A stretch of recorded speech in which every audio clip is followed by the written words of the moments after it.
Assalamualaikum warahmatullahi wabarakatuh. Saya Aji Kurniawan, kelompok 1 dari mata kuliah Pengembangan Masyarakat Miskin Kota dan Desa.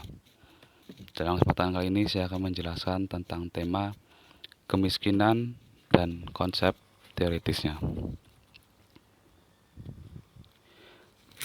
Kemiskinan merupakan masalah sosial yang senantiasa hadir di tengah-tengah masyarakat.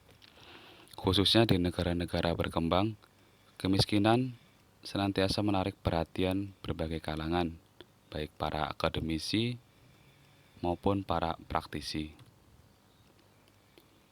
Michael Parkin mendefinisikan pengertian kemiskinan yaitu kemiskinan merupakan suatu keadaan di mana pendapatan rumah tangga terlalu rendah untuk dapat membeli jumlah makanan, tempat tinggal, dan pakaian yang dianggap perlu.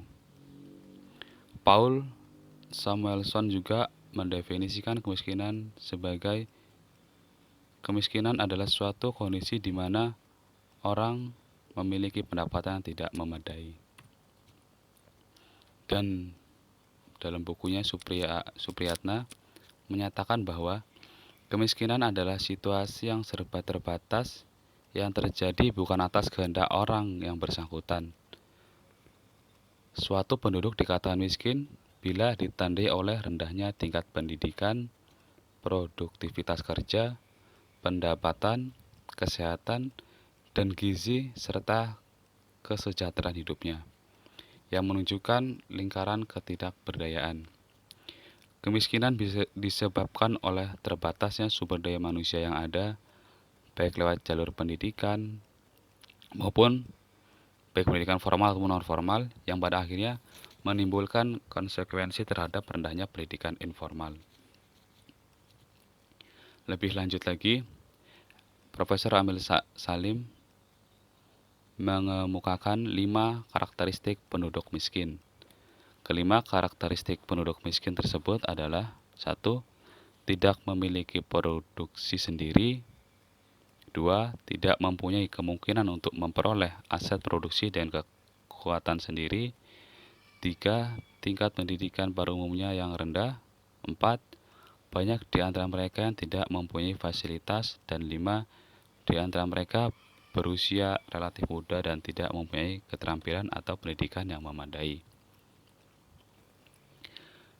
Kriteria lain tentang penduduk miskin berkenaan dengan implementasi program pengembangan kecamatan (PPK) menurut versi Badan Koordinasi Keluarga Berencana Nasional (BKKBN) bahwa untuk menentukan penduduk miskin paling tidak memenuhi 6 syarat atau 6 kriteria, yaitu sebagai berikut. Yang pertama, rumah layak huni, baik itu milik sendiri ataupun bukan milik sendiri. Yang kedua, akses air bersih dan sanitasi.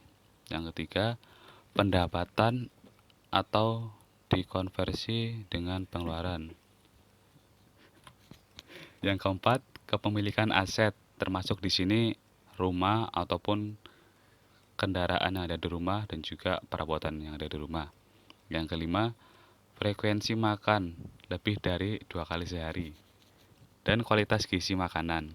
Yang keenam, dalam setahun dapat membeli minimal 1 setel pakaian baru. Dari 6 variabel kriteria tersebut, jika mendapat skor 3 atau lebih, maka keluarga tersebut dikategorikan miskin. Dengan menggunakan perspektif yang lebih luas lagi, David Cox membagi kemiskinan ke dalam beberapa dimensi. Yang pertama, kemiskinan yang diakibatkan globalisasi.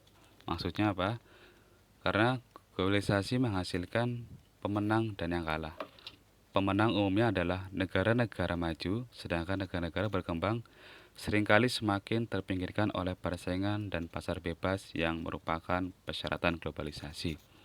Yang kedua, kemiskinan yang disebabkan pembangunan. Kemiskinan subsistem, kemiskinan akibat rendahnya pembangunan. Kemiskinan perdesaan misalnya berakibatkan karena masalah perdesaan dalam proses pembangunan lebih sering tertinggal seperti dalam arti sarana dan prasarana. Karena di desa untuk mobilitas barang itu kurang cepat dibandingkan pertumbuhan di kota. Yang ketiga, kemiskinan sosial. Kemiskinan sosial di sini seperti yang dialami oleh perempuan, anak-anak, dan kelompok minoritas, seperti tidak meratanya pembagian tugas antara pria dan wanita, dan juga kelompok minoritas yang tidak diberikan kepercayaan. Yang keempat, kemiskinan konsekuensial. Kemiskinan yang terjadi akibat kejadian-kejadian lain atau faktor-faktor eksternal yang di luar si miskin, seperti konflik, peperangan, bencana alam, kerusakan lingkungan, dan tingginya jumlah penduduk, seperti itu. Jadi menurut David Jocks, kemiskinan itu dipengaruhi oleh faktor internal dan eksternal dari diri itu sendiri. Ellis dalam buku Edi Soeharto menyatakan bahwa dimensi kemiskinan menyangkut aspek ekonomi, politik, dan sosial psikologis. Secara ekonomi, kemiskinan didefinisikan sebagai kekurangan sumber daya yang dapat memenuhi kebutuhan hidup dan meningkatkan kesejahteraan kelompok orang.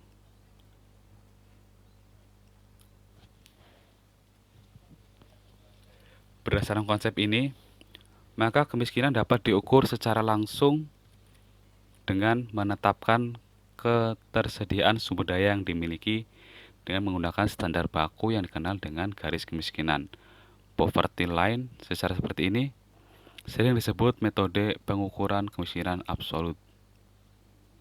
Garis kemiskinan digunakan BPS sebesar 2,100 kalori per orang per hari yang disarankan dengan pendapatan tertentu atau pendekatan Bank Dunia yang menggunakan $1 Amerika Serikat per orang per hari adalah contoh pengukuran absolut tersebut. Nah, dalam perspektif Islam, kemiskinan juga dipandang sebagai masalah umat yang perlu diperhatikan lebih dalam guna meningkatkan kemaslahatan umat. Menurut Al-Ghazali, kemiskinan merupakan suatu keadaan di mana seseorang tidak memiliki kemampuan untuk memenuhi apa yang ia butuhkan secara mendasar. Ketidakmampuan selain kebutuhan dasar bukan berarti tidak miskin, seperti itu. Kemiskinan menurut Siraji adalah suatu keadaan yang dihadapi oleh seorang individu di mana mereka tidak memiliki kecukupan sumber daya untuk memenuhi kebutuhan hidup yang nyaman, baik ditinjau dari segi ekonomi, sosial, psikologi maupun dimensi spiritual. Contohnya atau biasa disebut dalam Islam itu ada fakir dan miskin. Bagaimana? Fakir miskin adalah golongan orang yang tidak mampu untuk memenuhi kebutuhan mereka, dan apabila kata miskin disebutkan secara sendiri, maka kata tersebut mencakup juga golongan fakir dan juga sebaliknya. Tetapi jika kedua disebutkan secara bebarengan, para ulama berbeda pendapat tentang makna di antara mereka yang paling memerlukan bantuan. Kriteria fakir dan miskin sebagaimana telah dipaparkan dalam surat At-Taubah ayat 60, mereka adalah pihak-pihak yang berhak menerima zakat. Pada firman Allah Subhanahu wa taala dalam surat Al-Kahfi ayat 79 menegaskan bahwa orang miskin itu lebih baik keadaannya daripada orang fakir, dikarenakan mereka memiliki perahu atau batara yang dapat dijadikan alat untuk mencari nafkah. Begitu pula yang terdapat dalam surat Al-Balad ayat 16 yang menerangkan keadaan miskin yang sangat miskin. Dari penjelasan para ulama di atas, dapat kita pahami bahwa kriteria seorang dikatakan miskin atau fakir adalah jika orang tersebut tidak mampu untuk memenuhi kebutuhan hidupnya. Sekian dari saya. Terima kasih. Wassalamualaikum warahmatullahi wabarakatuh.